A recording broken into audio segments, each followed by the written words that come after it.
Carter, it's your episode, right? Let's get spicy. Yeah, let's do it. I'm ready. What's up, guys? Welcome to Spicy Chicken Sandwich. I am Carter. I'm your host for today. Let's do the bing bang and introduce ourselves. What's up? I'm Nate. I bring the fling flang. Hi, I'm Vinc. What? Ian, you gotta be in the mood for this stuff, man. Okay, well, as soon as we started, doing the episode proper, your guys' audio quality went to ass. I have no idea what you just said.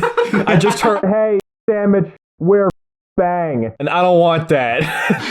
All right, well, let's try that again. Do it. How do we sound now? It probably sounded fine to them. I just didn't hear it. What's up, everyone? Welcome to Spicy Chicken Sandwich. I'm Carter. Let's do the bingy bangy and introduce ourselves. What's your guys' names? I'm Nate. I'm the flanger. I'm Vinc.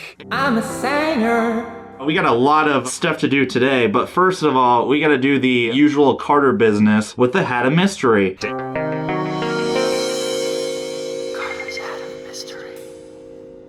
And do you see it? Aiden. What? How are you doing? The fuck? I'm sorry. I couldn't make out what you were saying. It didn't sound like it concerned me. What? Could you It's a hat of mystery. I know the hat. I didn't know you asked me a question. Could you move the phone closer to your goddamn mouths? All right. How do we sound now? Okay, that's much better. Thank you. Now you don't sound like you're talking out of the bottom of a fish tank. Nate, here you go. Open it up.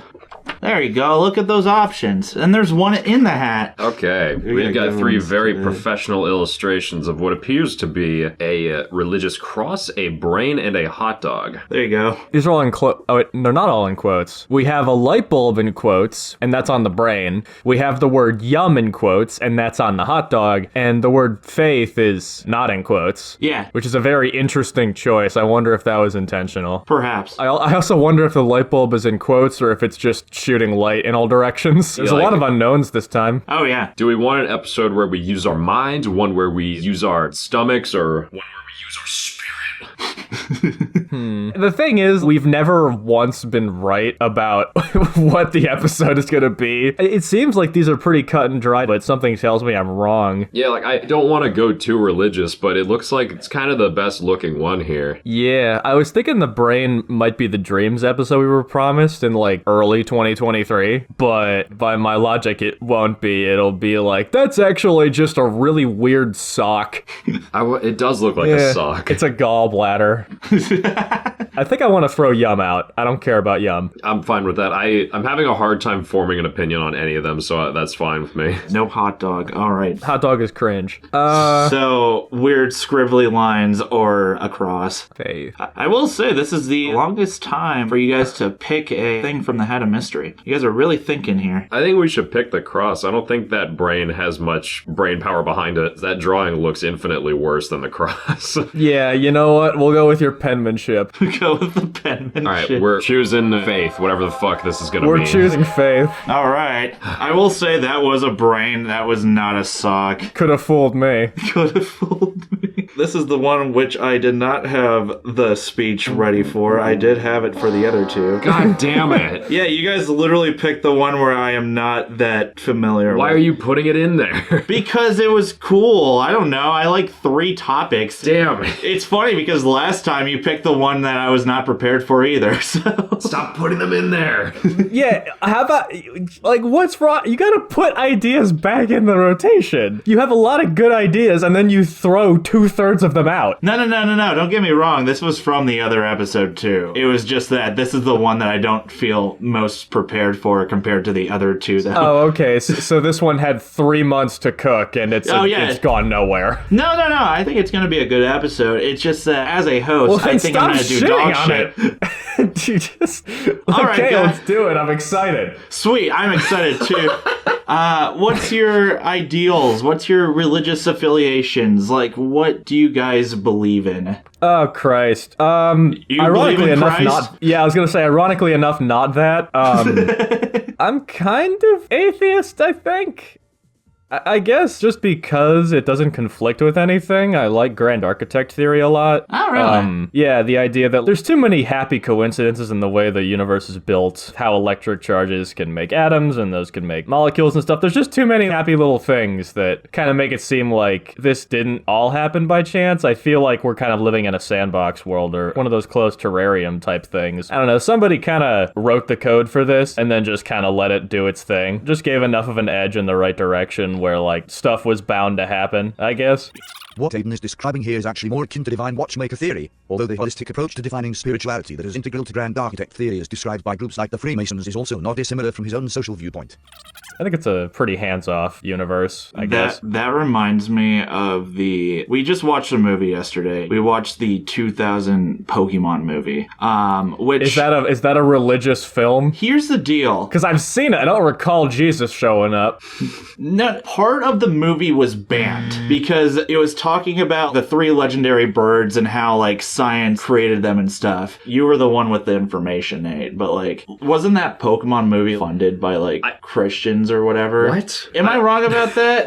That was never brought up. I think you pulled like half of that out of your ass, but you're right. Yes, they muted a couple parts of the movie that were just talking about like chemical reactions or whatever the fuck in regards to the bird's elemental powers. That's and it. Whoever published it was like, yeah, you know what? We don't like that. But yeah, where the fuck are you going with that? I was just saying that's what Aiden described in his atheist beliefs. No, the fuck it's not.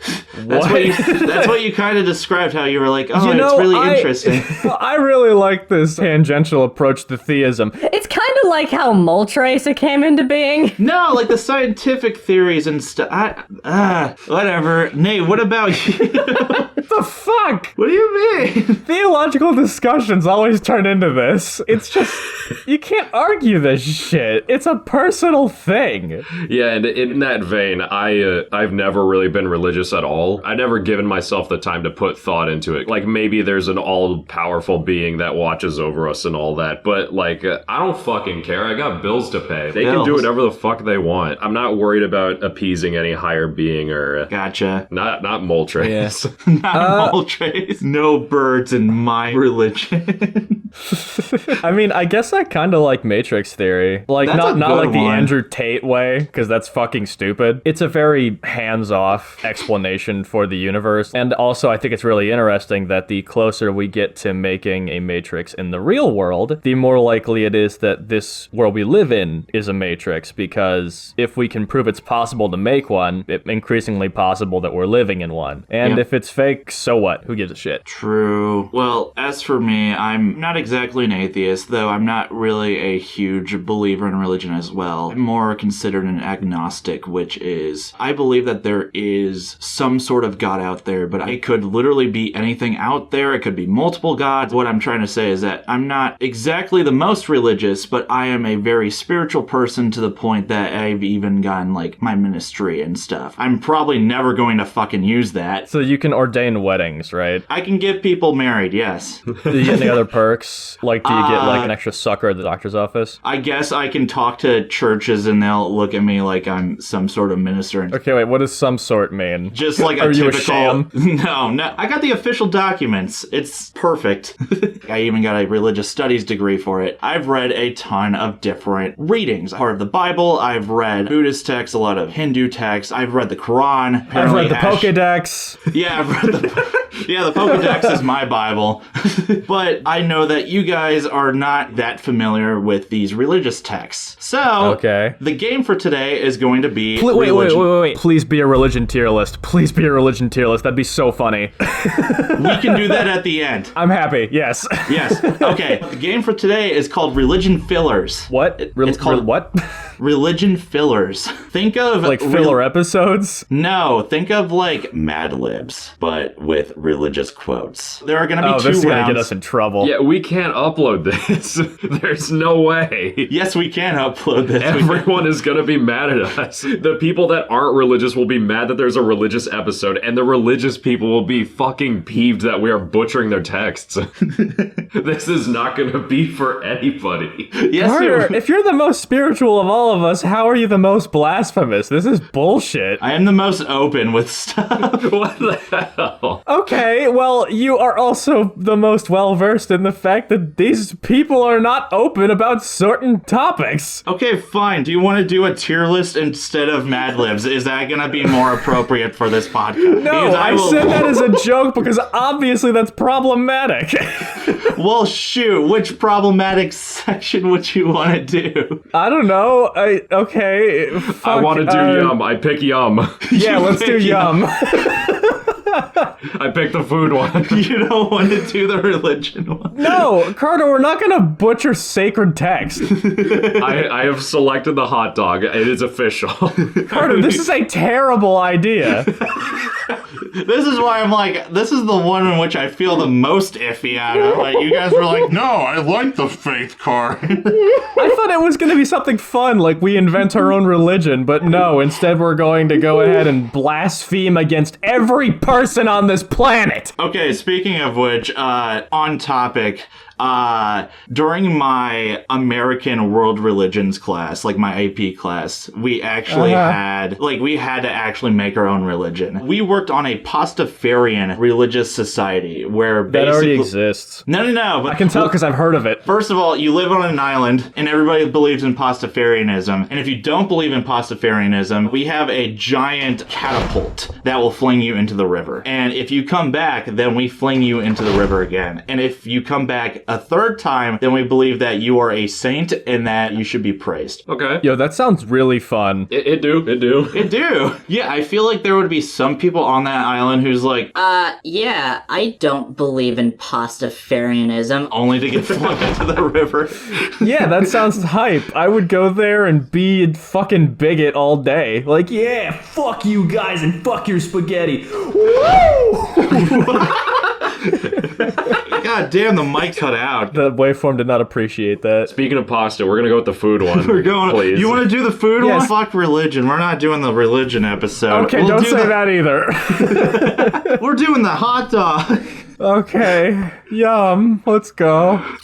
What's our first activity of the day? I'm glad you asked, Nate. In the previous episode, we made a funny little bit called Weaning Out. Do you remember that? We did? Weaning out. Dude, you need to wean out.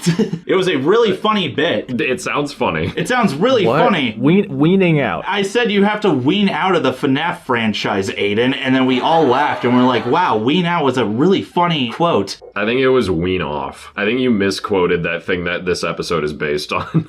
In the description, you will find the materials necessary to build your required MatPat shrine. I said this once, I'm going to say it again. I think you need to back off the FNAF for a little bit.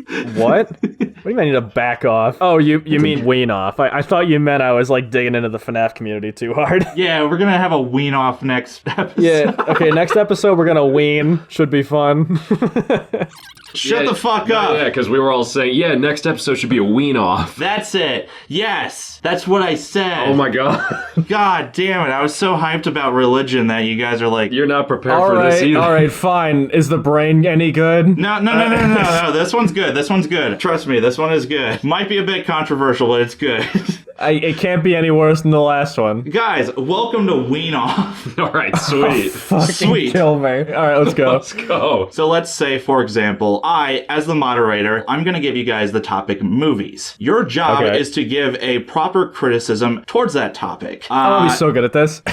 I'm such a hater. That's what I was like, oh, this is going to be perfect for us. A good example would be sequels for great movies often disappoint and detract from the original's legacy. For instance, Jurassic Park and Ghostbusters has sequels that didn't live up to the original films, and thus sequels should be avoided. Based on that, I will be voting for what would be the best agreeable, criticism towards that topic. Does that make sense? What does this have to do with weens? Because we want to wean off on these, criticisms. What? What? Because I want to wean off on, Jurassic World and the new Ghostbusters movie. Okay. Are you confusing the term wean off with sound off? No, wean off. Firm wean off. Alright. Second question, are you drinking Smirnoff? No. So wean off, no Smirnoff. No Smirnoff. Because wean off means to like kind of cut something. Yes. Like to wean off drug use. Like Yeah. so. And I want to cut out the fucking sequels of Jurassic Oh, so Park. these are specifically disliked things that are the Yeah. topics. I see. Okay, gotcha. Yes. Does that make sense? Sure. I will Yeah. be the best wiener. Yes. Whoever wins will be this the episode best will wiener. crown the wiener. All right. So, topic number 1. I'm going to start them easy off just to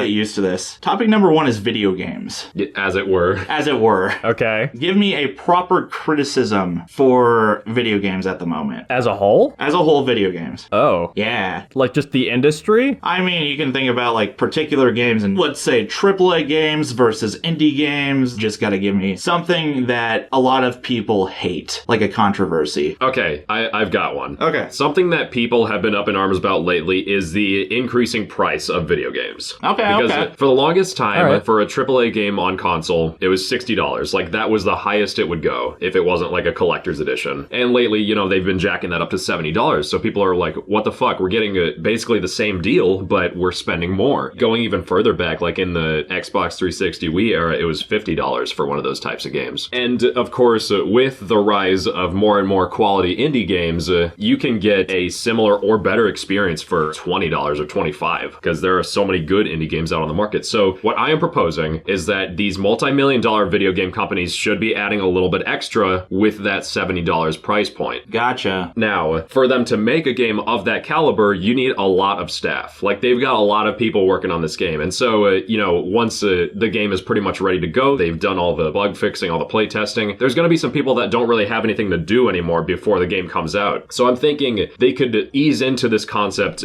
start it as a pre-order bonus, and then later it'll become the industry standard. So I think they send an employee to your house. If you have pre-ordered the game, you get a complimentary nip massage or like some sort of similar massage, just so that like Okay, yeah. you feel like that price point is justified, because I've splurged on plenty of $60 games, and I think that some of those games are pretty good. I also spent like $25 on Hades, and I enjoyed that game infinitely more than most of the ones I played. So a complimentary nip massage would be the push that they need to make people more accepting of this $70 price point and to higher price points in general, because as it is, you're not really getting the best deal if you're trying to keep up with the AAA industry. Like that's just what they need. Gotcha. So AAA games need to do a little bit more if they want to charge $70 for their game. Yeah, and these employees that don't have much to do before the game releases can also get a bit of extra cash on the side. Like, there's something in it for everyone. If you're expecting me to pay $70 for your 30-hour game, I want a nip massage. Okay. That's a good one. I disagree. Really? Yeah, I think that games are gonna get pricier with inflation. I think that's just how it's gotta be. $70 is a lot, but I mean, like you said, a 30-hour game for $70, like, what is that? $2 and change for an hour of enjoyment? That's a great deal pretty much anywhere else. Yeah, I mean, it's a better deal than, say, going to a movie. But the thing is, people are really complaining about it right now. And so I just think it's in their best interest to get people to ease off by doing that. Gotcha. Well, I think the real issue is that the standard of quality for games has gone down independent of the price point. That is also true. Gotcha. That is also Like, very I true. wouldn't mind paying $70 for a really good game. Like, I'd pay $70 for Tears of the Kingdom right now. I haven't played it yet, but I Exactly. intend to. Yeah. The meta is to generate hype because hype sells, and then just release something as soon as you can't sue over it not being done enough, because that's just what makes the most money. Like, that's how the 9th gen of Pokemon worked. That's how Battlefront 2 worked. The meta at this point is just to ship a game as soon as it is completable front to back, and then release patches later which make it run throughable. And the thing with indie devs is that because they're such a small team, they have a lot more to lose. Like, if their game gets bad and negative reception as soon as it first comes out, nobody cares anymore. Everyone forgets it exists. Yeah. And so you really gotta release something quality, whereas other games, like, long as they sell their copies, you know, who cares? Gaming used to be this almost guerrilla market. There was genuine passion behind forwarding of the industry. But at this point, that's very clearly not what drives it. And I think that prices going up is honestly not a huge driving thing of that. Okay, here. Now that you've brought that up, I would like to make an amendment to my solution. Okay. So, not nipple rubs. No, Nipple actually, rubs. I was actually thinking of leaning into the nipple rubs. So, Oh, okay. So a lot of these problems, they have risen because gaming has hit the mainstream, and therefore all these executives just have their minds on money now because it's a really big market now. So what I'm thinking is that through through nipple rubbing, we begin to gatekeep it really hard. So let's say instead of getting a nip massage for buying a $70 game, you get a nip massage for buying any game. Now there's a barrier to entry because if you purchase a game, period, you're gonna get your nipples rubbed. If that's the case, that'll drive a lot of people away from the games market. It'll be much more exclusive again. Therefore, the driving force behind the industry can once again just be the passion to innovate. Because having your nipples rubbed is nice, but not everyone really wants that, especially if it's just from a random employee. It's an out there concept. Maybe it'll be normal in a couple hundred years, but right now it's like that's just not really something that's done much. So I think more nipple massages equals less consumers, which means that devs have to try harder. So I think that is the solution we want. I like the idea of instead of like trying to get the smell-o-vision out, when you buy a game on the Xbox, these two like mechanical arms come out and just rub your nipples.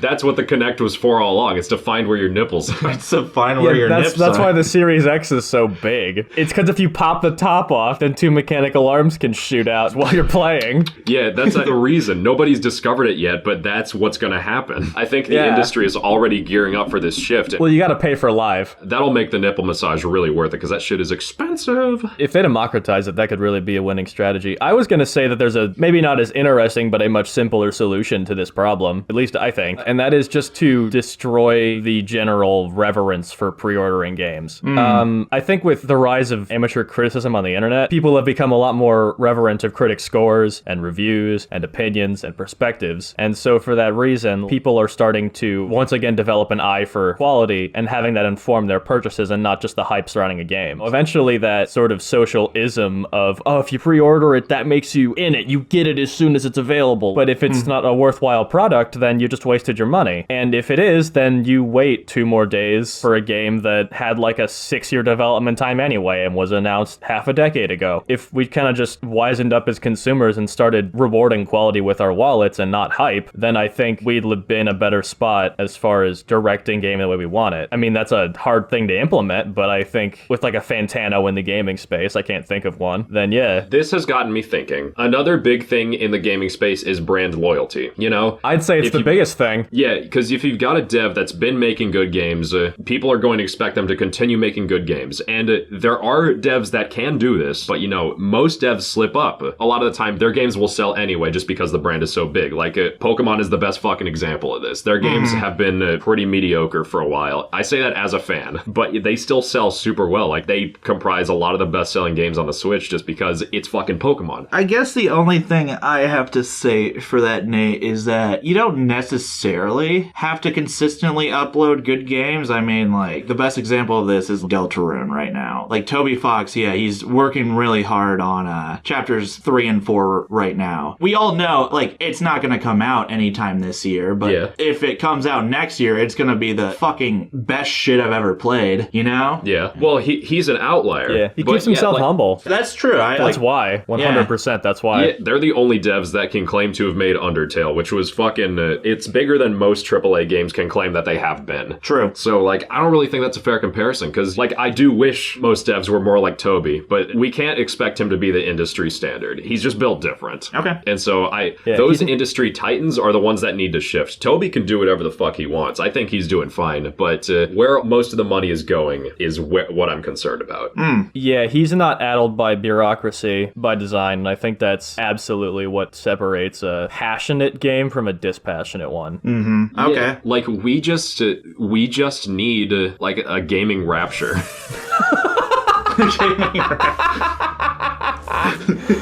not to bring it back in that direction again, but I think that is what the industry needs right now. Yeah, here's a throw. Let's get every game dev addicted to fucking alcohol, kill off all the assholes, and then we'll be golden. Your argument for alcohol is population control. Okay, I think this discussion has probably... It's run its course, yeah. Honestly, I kind of like this discussion, and I wouldn't mind just discussing more and fucking this game off, because I am not a good game master today. I could bitch about gatekeeping in gaming if you want. I mean, why not? Yeah, why not? I do want to move on, but I'm going to keep this brief. Okay. All the discourse around the difficulty modes and FromSoft games, go fuck yourself. I could not give a shit. Like, I get that the whole thing is, it's really hard, and that's the point, but if that's how you you feel, then just play it on hard mode and stop bitching in my fucking kitchen. It affects you 0%. Nobody fucking cares that you spent 8 hours on a boss. Like, I mean, if you did, that's great, but like, that can even be the true experience. Like, I look at a game like Everhood, where they say the ideal difficulty is hard mode. But if you want to just experience the story and have a nice time, because you paid money for a thing, then you can switch the difficulty mode. And who's gonna stop you? Dude, would I get up somebody's ass if they played it on easy mode? No, because I'm not a fucking dillhole. I'd just be happy that they supported this thing I like. That's how we get more of a thing.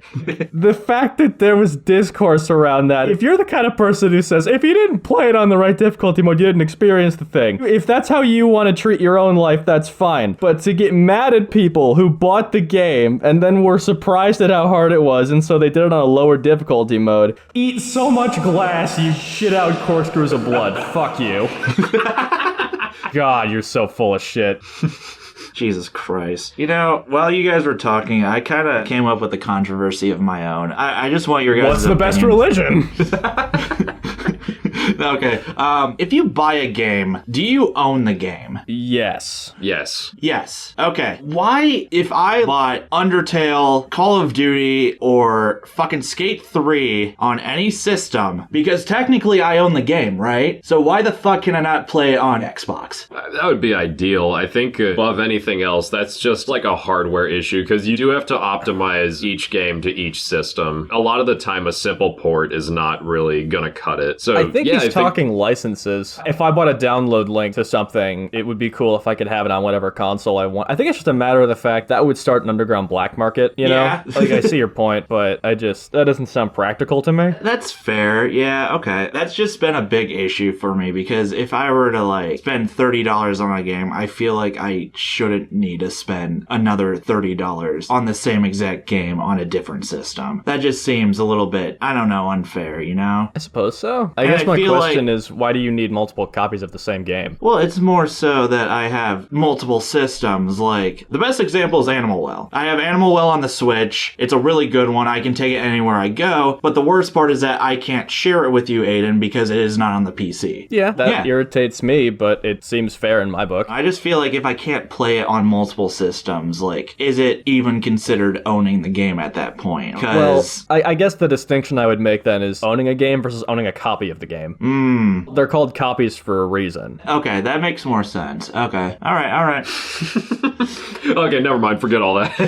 I think backwards compatibility is something that should never go away. Yeah. That I agree with for sure. You guys want a new topic? I think it'd be good for us. All right, sick. Let's go with music. Give me a controversial... Oh, God. All right, you opened this can of worms, so you're going to have to suffer through this. Oh, yeah, I know. From both of us. I know. Let me think. You know what? I'm going to put my hat in the ring for this. I'm very picky and choosy about how I enforce my morals when it comes to engaging in art. There are some artists that I refuse to listen to because they're shitty people, and there are others that I listen to despite the fact that they're even worse. I won't listen to Kanye because he's an ass, but I listen to Daughters all the time, even though their lead singer like fucking abused the shit out of his girlfriend and almost killed her for 2 years straight, and then wrote a whole album about what that was like. And it's fire. I don't know what to say, man. Like, you feel like a real ass listening to music like that. But I'm not proud of it. I wouldn't, like, give the album to somebody and be like, you gotta experience this. I think, even though I've been tempted to give it to Nate multiple times, you know, I'm picky and choosy about it. I'm not as spotless as I would like to be with that. And I'm not sure, like, I expect myself to feel guilty when I listen to Daughters, and I don't. I guess maybe it's just because at this point I have so little faith in anybody who's famous. Everybody's got skeletons in their closet. It seems like you need a couple in order to make it. Like, even my boys Radiohead, they fucked up bad, and it's just ugh. If you can't experience anything guilt-free, then I just kind of put it out of my head, because you can't experience anything, then it's really frustrating. That reminds me of there's a trend. People would show, like, a piece of art, and they're like, hey, do you think this art's pretty good? And they're usually like, oh, yeah, I really like it. And then they're like, oh, yeah, it's from Adolf Hitler. And then they instantly hate it. What I say to that is just, like, I like to be ignorant about it a whole lot. If it sounds good, I just go for it. Like, if it makes me feel nice, I might as well well just listen to it, you know? Like, we all know that famous people suck. 80% of them are, like, really fucked up people because they're famous. They think they're above the law and all that. And because honestly, a lot of times they are. That's exactly. And I'm just like, Powered by Kanye West is a good song. I like listening to it. His older songs are great. I'm not listening to his newer songs because as of right now, I think he's an asshole, but his previous albums were like, they're not bad. Yeah, they're very critically hailed. Yeah, I don't know. Nate, what do you got to say about it? Whatever commentary I'm going to have when it's my turn is not going to be nearly as morally deep.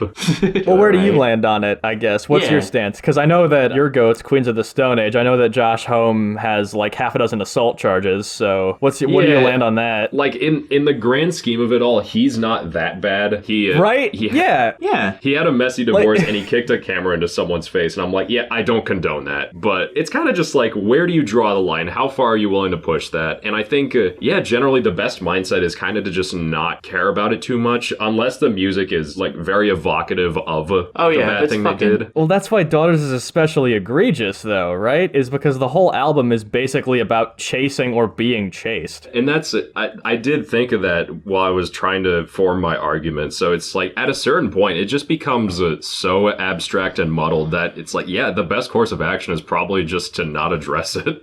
And so, like, I don't know. I'm just confused at this point. Like, where do I stand on it myself? I guess I don't care that much. Like, the reason that I haven't listened to Kanye yet is probably because of how controversial he's been. But there are plenty of people even worse than him that I have probably listened to and enjoyed. So I think this discussion is just making me rethink everything. I don't know if I have a concrete stance on it yet. Yeah, I don't either. As for me, it's just music is music. Like, if it sounds good to you, fucking listen to it. Just don't make it represent who you are if that's a bad artist, you know?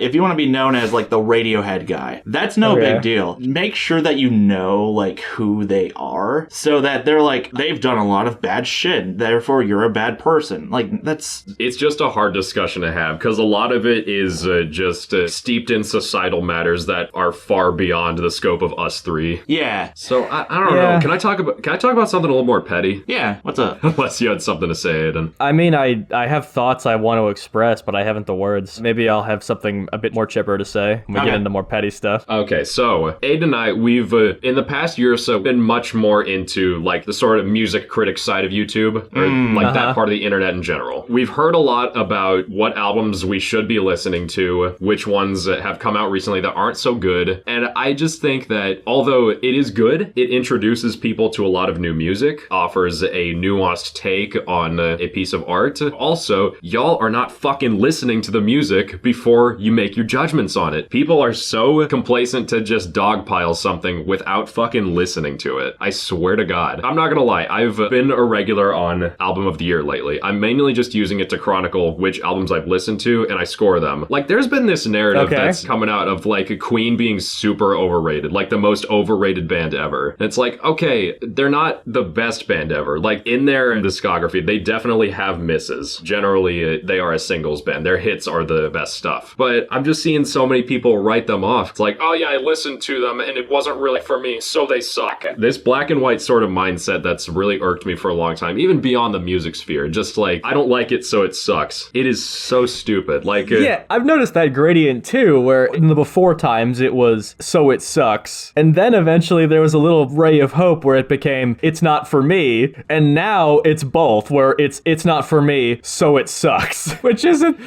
It's like we went back. With my fucking list of albums, I don't know if there's really any where I'm like, yeah, it totally sucks. It's irredeemable. Like, the lowest score that I've given is 4 out of 100. So, like, to me, it was pretty much unlistenable. But I've seen plenty of positive comments for that album. I'm not going to say which one it is, but it's a cult classic. People are like... yeah, it's batshit insane, but it's like, I like it. It's so noisy and strange. So at a certain point, I'm just like, I don't really know if I have the confidence to say that anything is just bad. And the fact that so many people can do that is, are you guys okay? Like, where's all this negativity coming from? I've given a few low scores, but there's not anywhere I can say, yeah, this is a bad piece of art. Clearly, some people do find these things enjoyable. And so I think my criticism of the music industry would just be how the consumers go about consuming. Even though there is a sense of, money becoming a bigger factor, much like the video games industry because music is fucking huge. Like, that's just what industry is. A lot of fucking people listen to music, but people could stand to be more civil about it. It's kind of annoying to see. Yeah, I think that's totally fair. It is definitely the responsibility of the person just trying to enjoy something to curate the way they experience a thing. I try to go into every album expecting a perfect album. Well, not to say like there's a problem with it, I hate it. I mean, just I go into everything being like, this could wind up being an all-timer for me. You have to go in hopeful. And if you're not hopeful for something, then why would you fucking sit through it? Also, doesn't make any sense. Opinions are a result of your experience with stuff, and it feels like now we're trying to form opinions and back our experiences into them to predetermine how we're going to feel about stuff. I'm guilty of it. There are definitely some albums which were really highly critically rated, and then I was like, oh, I like this, yeah, because everybody else likes it. And then I listened to it again, and I'm like, I have issues. I feel like the other thing is that, like, it's just critics in general. They're very persuasive in what they do, even though it's all subjective and all that. Yeah, and when I bring up mainstream music critics, I'm not saying that what they're doing is wrong at all. Like, the problem lies with the viewers that are taking in these opinions and putting them up on a pedestal. A lot of people just don't really know how to formulate their own opinions because it's just like, this guy has reviewed everything and he said this was good. So, I mean, wisdom comes with experience, so he's probably right about that. And that's not necessarily the case. There's also this weird, like, the best way I can describe it is like a my dad could beat up your dad mentality.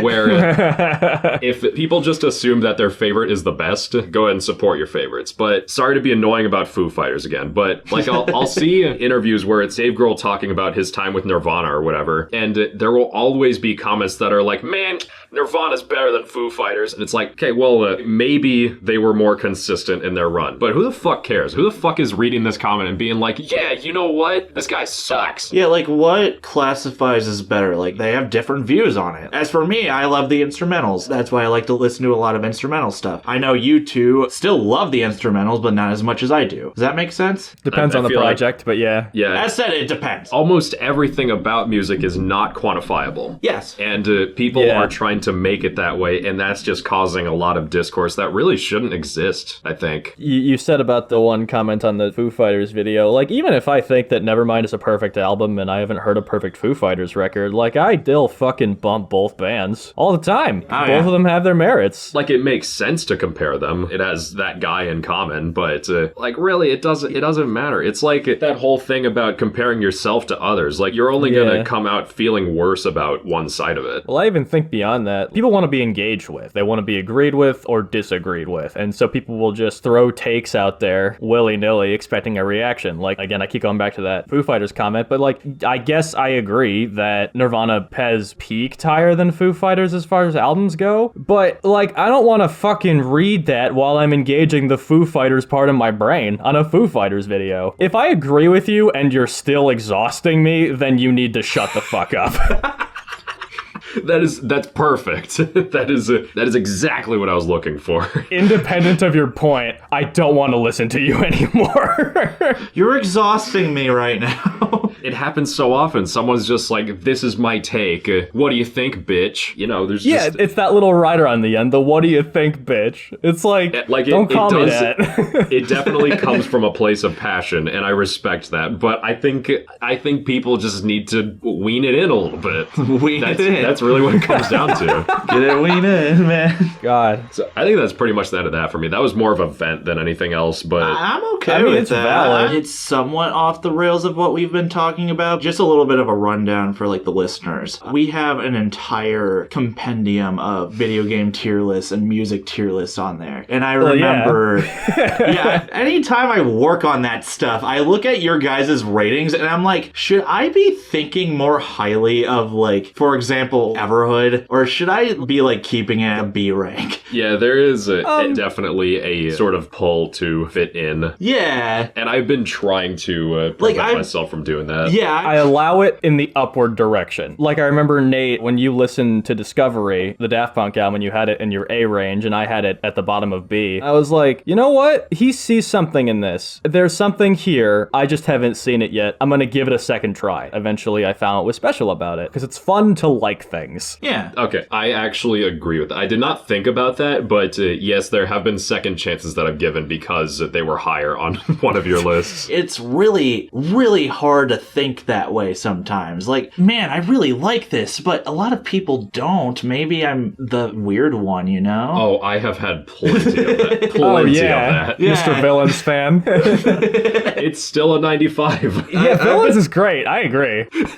It's a simple wave of the hand for me. Like, they don't like it, fuck them. The one problem I have with that album is that it sounds a little muddy. If they remaster it in like 15 years, it might be my favorite. The mix is your issue with it? Yeah, a little bit. That's weird. Weirdo. No, because the production on that is great. It's good. It's just not as crisp as what I think is their best. That's what makes it work so well. Is the fact that it's so rougher on the edges. It sounds like it came out of the earth. I guess you know the band better than I do. I have all the bad Queen's takes, so... I don't know. I think this is really just unearthing how much I don't know how to articulate my opinion. Yeah. No, I mean, I know what your point is. I get it. It's just I'm better at flapping my lips. What were you saying before, Carter? Sorry I cut you off. I avoid, Metacritic. Okay, well, Metacritic's bullshit. Well, yeah, Metacritic's bullshit, but I gotta say, Ocarina of Time is the best game ever made? Nah, no. Nate and I do it all the time. I love, going into Metacritic and being like, all right, what is the least favorite Metroid game? What's the second least? What's the third least? That was fun. It's interesting. It is interesting. It's just, I don't take it as seriously as I used to before. Organizing data is just fun. Mm-hmm. That's true, yeah. I think that's why we've spent so much time on the tier list. It's not because our opinions are really that nuanced. It's just I just like moving around all these colored boxes. I think you guys just like huge projects. Absolutely. The Binding of Isaac thing. Oh my god, have you seen my YouTube channels? I love busy work. Yeah, you're not wrong. The way you fix your camera when it comes to looking at general sentiment about something has a big impact. You can easily look at the Metacritic score for Pikmin 4, which is an 85, and be like, oh, that's a little low. Or I could be like, okay, so if that's an 85, imagine how good the games in the 90s that I haven't played are. That's a good point. Or also, I could just be like, well, I enjoyed it more than they did. I had more fun with it. I got a better deal. So you guys can go eat shit. You can spin anything. Obviously within reason, but... Yeah. I don't know if we're cutting out the whole religion part. Oh, no, I'm definitely leaving part of that in, at least. Definitely the Moltres stuff. Well, we're an hour and 20 minutes in. I think we can do one more. Do you want to do one more? One more? Yeah, it's probably going to be a pretty heavily cut episode, because we've just been flapping our gums. There's been a lot of flopping around.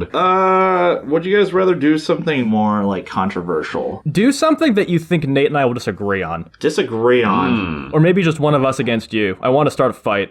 I want to start... I'm in a good mood. I want to ruin it. You guys have been fighting me on, what card we're going to do, and we're like, no, we're doing the hot dog. Well, that was for your own good. Yeah, it was for my own good. I'm just going to pick on both of you at once. I don't get Pokemon. I don't get it. I've played, I guess, only 2 of the games as of now, but they're 2 of the more liked ones, and I think that they have a lot of issues. I was just going to ask, what's the general sentiment about Pokemon? Why is it so revered when I can think of fundamental changes I would make to even the ones that are considered good? My defense is that I grew up with it, and so it's held on a pedestal in my head. I'm going to let Carter explain it. Oh, god damn it. Yeah, because you just got into it. Because you just watched the movies. Well, yeah, the anime and the movies are really fucking good, except for the fucking last part of the 2000 movie. Fuck that shit. They put a lot of, effort into it, and its voice acting is pretty superb. There's a lot of shit that they needed to improve. All the animation style was really choppy. But there's, a point where, we watched an episode, and we were like, holy shit, they've been actually putting more pay into their animators. You can tell that, their animation style is a lot better. As for the games, I have played Pokemon Black and White, which I thought was really good, and then I played Sword and Shield. It is a mixed bag for me. I will say the main story is a piece piece of shit. I think the end game is really good plot-wise, and just gameplay overall, I thought it was just too easy. What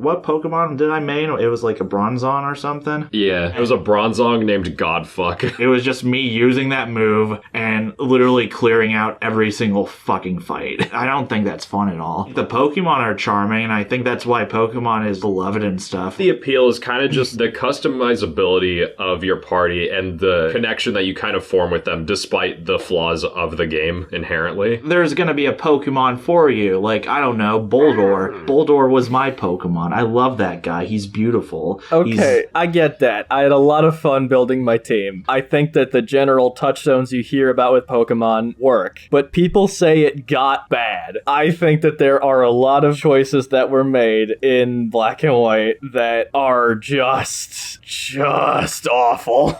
Like what? Like, why do half of the wild Pokemon no detect? Who greenlit that? Okay. That is so fucking valid. Yeah, that's true. Yeah, I can't really think of another time where they've done that. Yeah. That was definitely an issue. The reason that people tend to look at those games more fondly gameplay-wise is literally just that the menus run faster. That's the game with the good menus? Oh, yeah. Black and White has probably the fastest menus of any game. Oh, God, the menus made me want to kill myself. Oh, my God, no!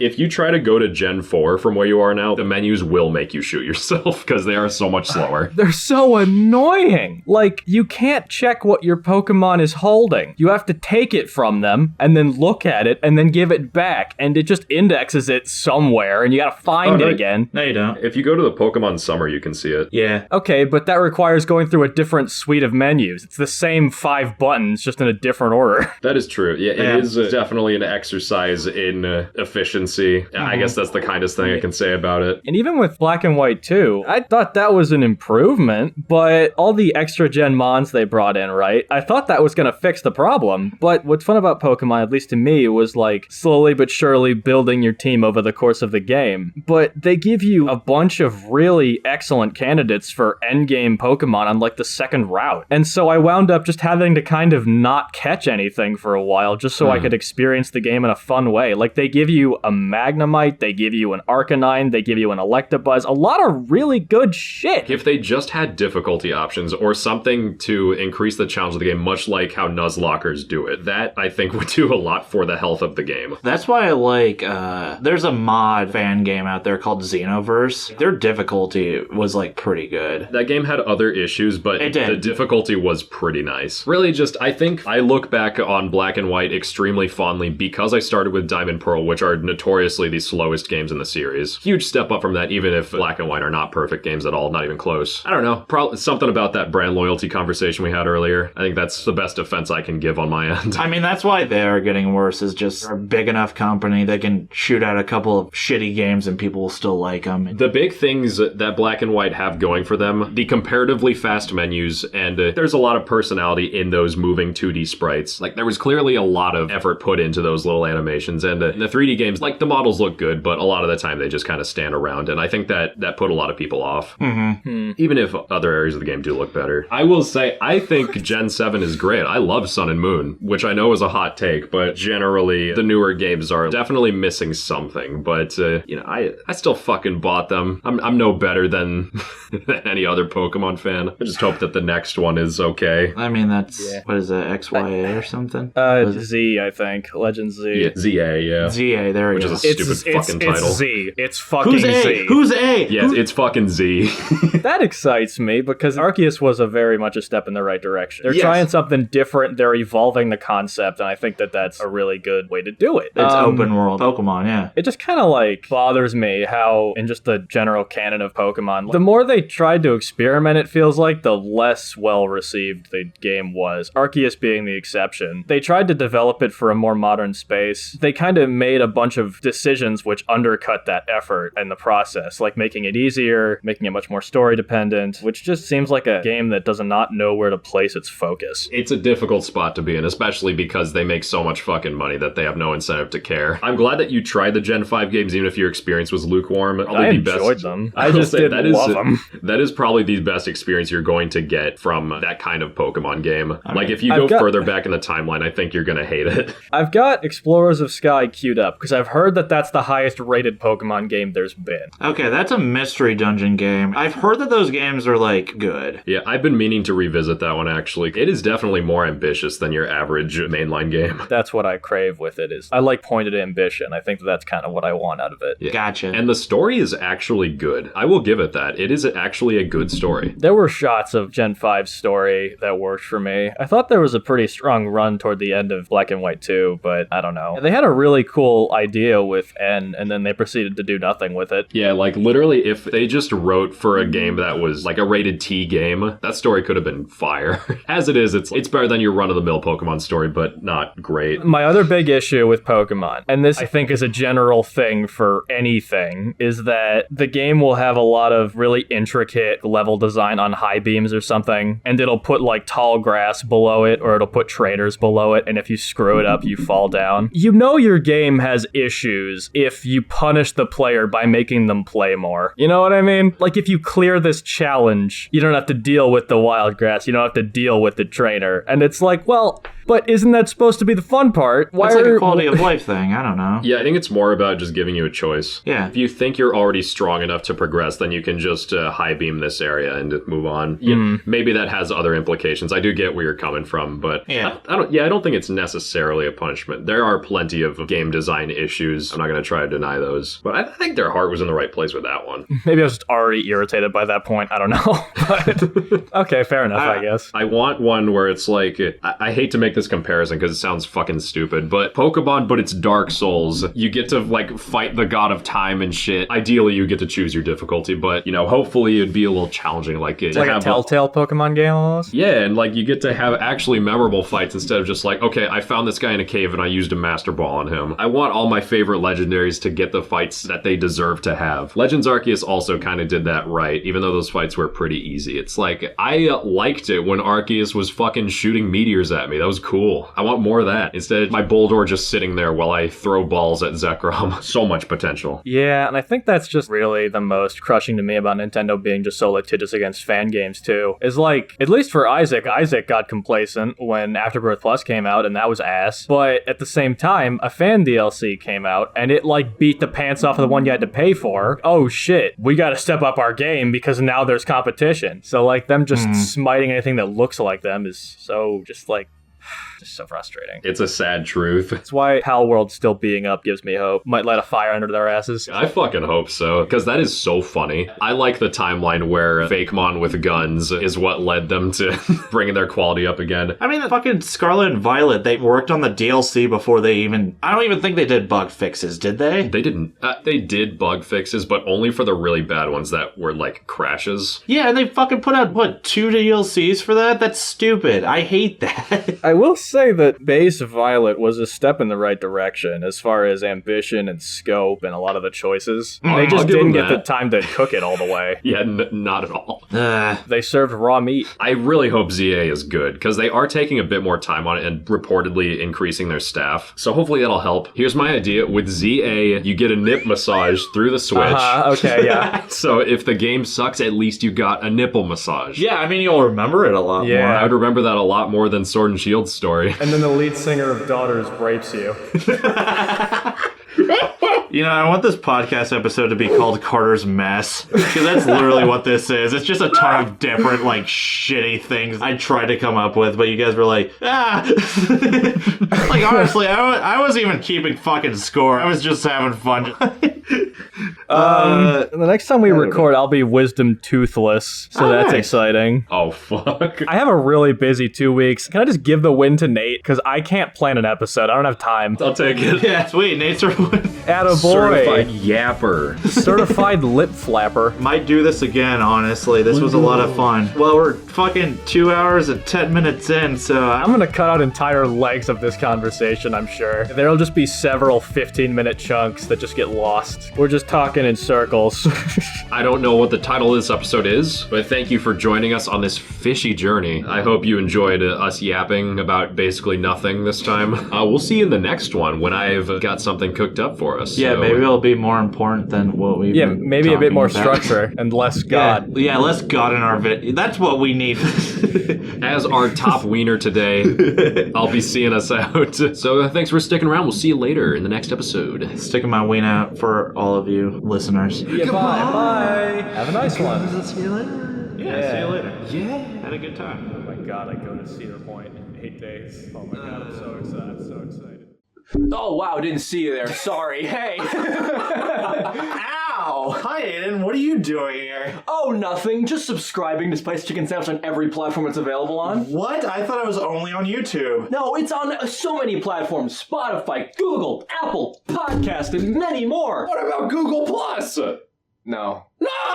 Hi, Nate. How are you doing? Oh my god, what's up? Did you know there's a new episode every other week? What? I know! Holy fuck! I only date girls who are subscribed on YouTube and Spotify. I can probably cut that into something. Okay.